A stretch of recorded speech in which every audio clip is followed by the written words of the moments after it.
up on MCTV this week, a former Monmouth College professor premieres his award-winning film on campus, and students experience different cultures at the Intercultural Fair. This week starts now.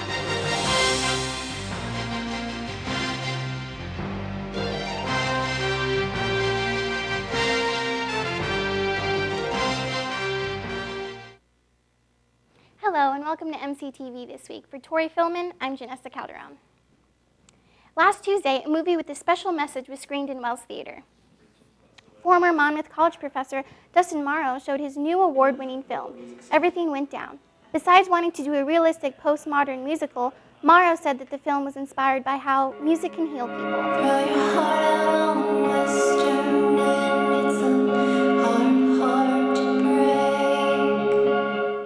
Another thing that inspired me was my work with music therapy programs for children and getting to see through working with those programs firsthand how music could heal, the value of music in medicine. Morrow has a film playing in festivals right now and will begin filming a thriller feature film next summer in Dublin, Ireland. This weekend, Monmouth College held its 20th annual Intercultural Festival. The festival kicked off with live music and informational booths on countries various members of our intercultural students call home. You could stop by and talk to them about their country's culture and maybe get samples of sweets from around the world. Food from every country was provided buffet style for everyone to enjoy. Student and organization performances were just the beginning of the fun planned for the festival. A small group of Brazilian samba dance performers ended the afternoon with some traditional as well as new Brazilian funk samba dances. The dancers encouraged the crowd to get up and dance with them. They even taught the basic samba steps to those who wanted to learn. Students were also given the opportunity to show off their dancing skills for a chance to win a CD of Brazilian samba music.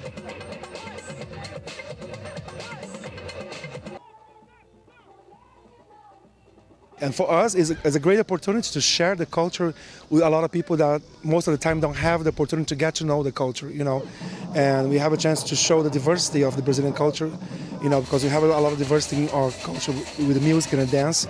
And to us, it's an amazing experience. We exchange this beautiful energy. Like today, we have an amazing energy here in Monmouth College. Everybody was having a great time. For us, it was very rewarding. It's an honor. The next intercultural event will be the Latino Heritage event on September 18th. There were high times during the presentation of Free Streets Theater's Dope this Thursday. The Office of Intercultural Life hosted a theater event put on by students 13 through 19 years old from the Chicago area. Dope offered students a fast, funny, and unapologetic look at the USA's most controversial drug. The play featured several short sketches taking audience members from the seed of marijuana plant to eventually consumption. Audience members were then treated to a Q&A directly after the performance.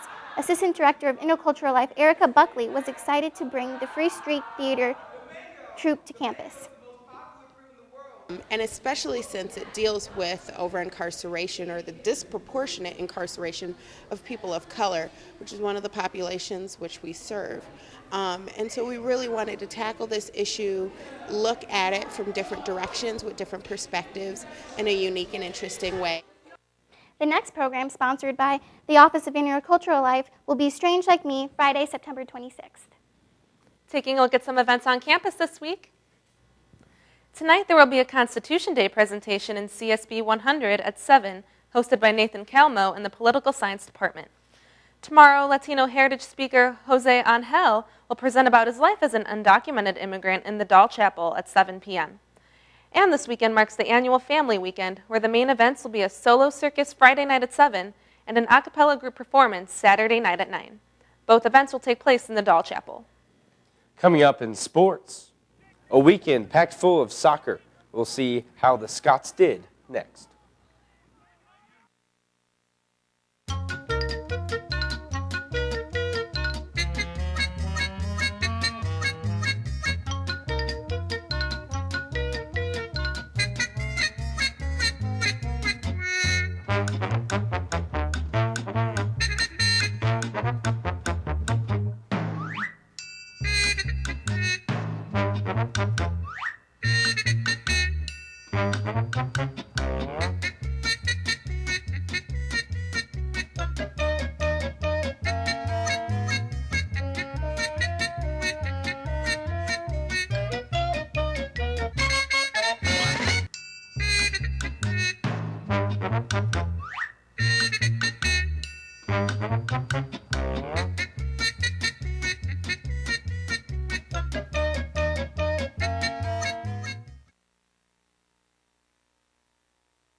The men's soccer team took to the field last Saturday against Concordia University of Wisconsin.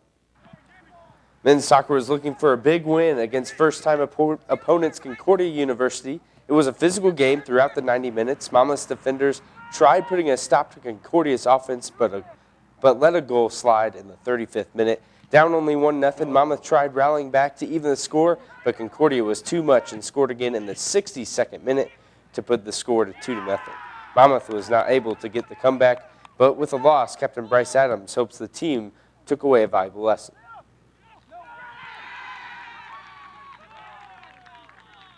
Well, they were a little bit bigger. We don't have much size, but we play physical. It was a team we'd never played before, and that's what we're going to see in conference. Conference is going to be more physical than that, so we got to get ready for it. The next day, the soccer team took on a physical Marian University. The Scots strikers bombarded the Marian University keeper by putting 11 shots on goal. But the boys in red could only find the back of the net once with a nice pinpoint pass from Justin Seeley to Jake Cogan for the score, giving Monmouth a lead in the 27th minute. Marion quickly answered by scoring twice in 45 seconds. A 25-yard shot from Jerome Durham gave the Sabres a 2-1 lead at half. Second half action, Monmouth kept attacking Marion. The Scots came close with a header from Chisabam to Kimme. That bounced off the post. Marion tacked on another goal in the 88th minute with a kick by Jerome Duran again. We got behind them and got the ball in front of the goal in dangerous spots, and we just, out of 15 shots, 10 were on frame and only had one goal. So the final product of the play before the shot is good, but then we just got to find the back of the net.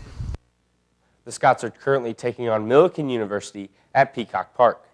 The women's tennis team continued Midwest Conference play against Grinnell last Saturday. After a narrow loss to Knox last week, the Scots were looking to rebound.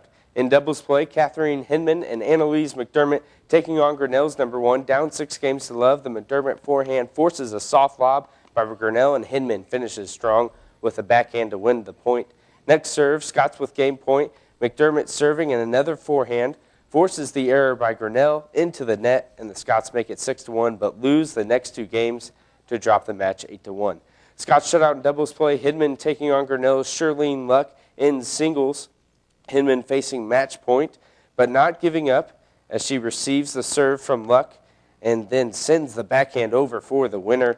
But the next point, too deep of a hole for Hinman in the match as Luck comes to the net and gets the win with a nice forehand volley. Luck wins 6-2, 6-2 as Scots drop their second conference matchup.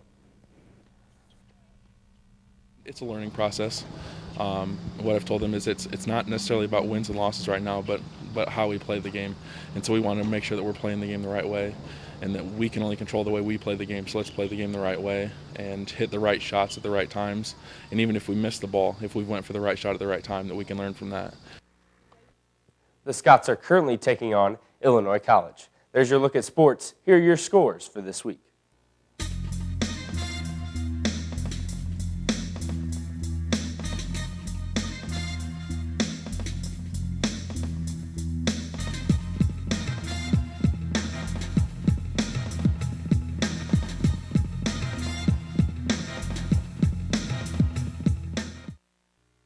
That's it for MCTV this week. I'm David Beidel. And I'm Janessa Calderon. Tune in next week for another episode of MCTV. And I'm Tori Philbin. You could also check us out on the web at monmouthcollege.edu/MCTV. Thank you for watching, and we'll see you next time.